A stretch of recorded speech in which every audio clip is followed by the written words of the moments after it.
Hi, I'm DJ Sixsmith. You're watching The Sit Down. Hanging out today with Candice Carty-Williams. Hello. What's going on? How are you? Hey, good, thank you. How are you doing? Congratulations on the book. Thank you so much. Thank you, thank you. What's this journey been like? How was it putting this whole thing together? Walk me through the whole thing. Oh, the journey it's been quite something, and one that I'm still like processing and catching up with. Someone said to me, it might take you another 6 months, because it's been 6 months and it's like been this sort of whirlwind of like, you know, like I remember my agent said to me, your book probably won't be published anywhere but in England because it's such a London story. Sure. And I was like, okay, that's cool, thank you, I'm just grateful for anything. And then it turned into this like kind of like small sensation here, which is really nice. But in terms of the process, it has been like just like so much hard work and writing and locking myself away, and then like a couple of years of like my publishing houses being like, okay, we're gonna like roll it out slowly and like get like buzz going, and then as soon as it came out, it was like, oh, there's buzz. So that was really nice. So what do you think the biggest reasons were for the buzz? Not only in London, but here in America, people are digging it as well. What do you think are the biggest reasons? Do you know what? I think it's that it's such a personal story, but one that is universal as well, because whoever you are touching on some of the themes in the book in your own life. So is that like mental health? Is that identity? Is it like bad dates? Like we kind of all know that stuff.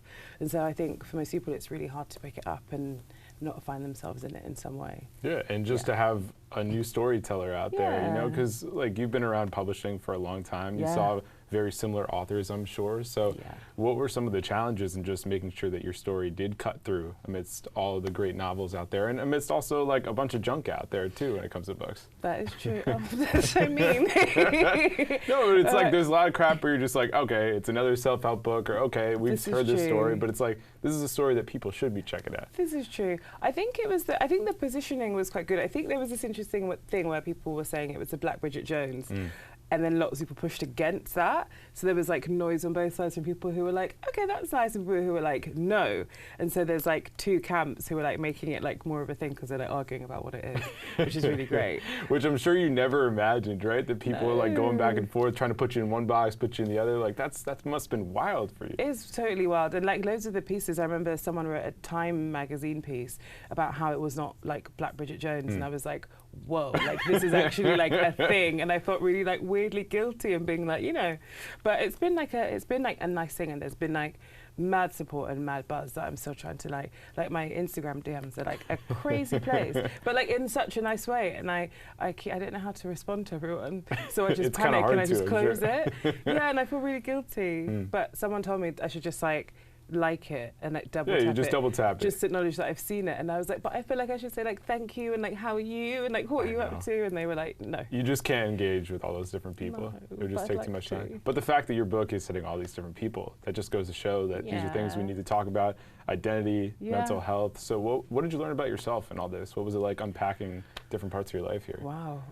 It was like, well, you know, it's not autobiographical. It's kind of like themes that I've borrowed from like my life, my friends' life, my family's lives, but just like themes that are important.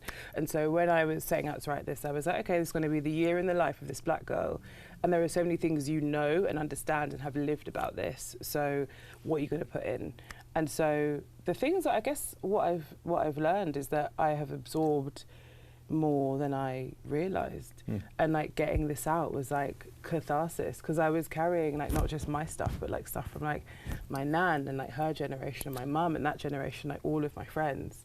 And so it was really nice to kind of like release it. Yeah, I'm sure it's therapeutic in a way. Very much so, because I mean, and then now I'm sort of paying for it and like gonna have to go to therapy myself to deal with everything. But it's like the book actually wasn't enough. There's a lot more we got to hit on. Yeah, which is like, you know, just like the change. Your life like does a weird flip, and like you get recognized, and people are like, hi, like, and why did you write this? And like, hey, I want to talk to you about, like, you know, just like in the street, like I want to talk to you about why Queenie doesn't have like loads of like Black boyfriends. And it's like, I've got a meeting, I just really need to run. But like, I don't have a half an hour to explain this whole thing. I wish I did. So, you know, so there's lots of that. So yeah, I think like therapy is where I'm going next. On the horizon. Yeah. So when you mentioned London, obviously that's a really big part of the book and your culture. How does that impact everything? Like what have been the responses in London compared to here in America? Well, I mean, I've heard like kind of, I mean, people in London are like, yeah, okay, so we see, this is the London that we see and that we know, so that's great. And then we have people here who are like, it's great to know more about this place that like I really love to go to. But like just flat rate, it's just been people who, I remember like the book came out here first. And people were like, okay, this is a really good representation of London because like, maybe I've been here. But lots of people were like, I think you've stolen my diary. And so like, even though it is such a London story, somehow, as I said, like all of the themes of it like transcend that place. Yeah. But it is like very firmly rooted in South London. Because so much of it is what people are dealing with all over the world, right? Like you've talked about this, even Queenie, like why isn't she dating more black men? Yeah. You know, like we're not asking this about white women, right? Or like you've written about it in the past, like, oh, you're beautiful for a black woman, you know? And that must be such a frustrating thing. But do you sense change happening? Like, do you sense the culture kind of shifting, or is it still more of the same that you've dealt with? I think it's interesting. I think that conversations are happening now around this stuff. I don't think that we had the language for all of this stuff a few years ago, because I certainly didn't. And like, I think if I'd had, so I wrote Queenie when I was 25, 26, so that was 4 years ago, so I'm 30 now. And I think that if I'd written it now, it might be a very different thing because we are having these conversations and we are learning more things about ourselves and how we deal with things. I think approaches to dating are very different. I think people are calling out stuff as they see it. So like social media is an amazing place. Totally.